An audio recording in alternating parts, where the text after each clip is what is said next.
piece is called La Donna del Lago, which is the Lady of the Lake in English, based on Sir Walter Scott's famous poem. La Donna del Lago in the Rossini repertoire is a very particular opera because it was really the first of his opera seria, the serious operas, that totally took off. Lago became a bit of a worldwide hit for him, and it was played in many theatres many times over the 19th century. You'll recognise it as Rossini, you'll recognise it as being dramatic Rossini, and you'll recognise it as being fireworks Rossini. The story is twofold. It's a political drama, and it's a love triangle interest as well. There's Elena, who is the Lady of the Lake. She's going to get married to Malcolm, but her father wants her to marry Rodrigo, who is a chief of an opposite clan, so that they can fight the king and fight the English. The king comes in disguised as a guy called Uberto, simple hunter, but actually he's the king and he wanted to see what his people were really like, falls in love with Elena, so then you have three guys interested in one girl. What this piece does,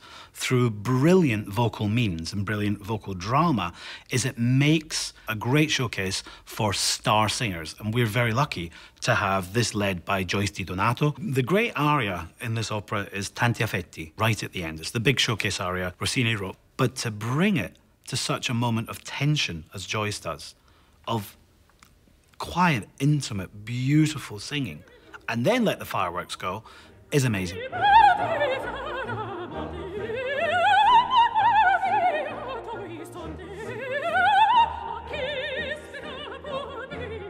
Playing Uberto, who is also the king, Uberto's the king in disguise in this production, will be Juan Diego Flores. There are very few people of that exceptional talent in the world today in this music.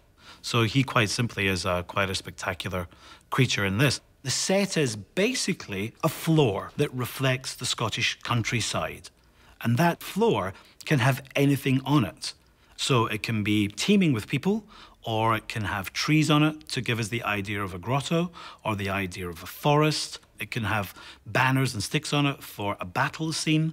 It's a very open, almost sort of Shakespeare's Globe type of a stage that we can actually play anything we like on. The clothes are very much of the period that it's set around the 16th century, and what they are is in fact rather earthy. Scotland's a very cold, damp place. So you need a lot of leather and furs and all those sorts of things. So the feel is a little bit more Game of Thrones.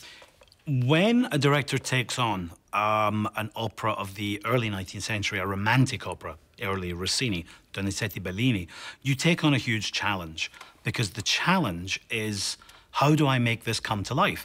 These operas were written as showcases for extraordinary singers. I love working with artists who are masters of their craft. These are the two top stars in the world today in this repertoire. If you miss it, you miss an event.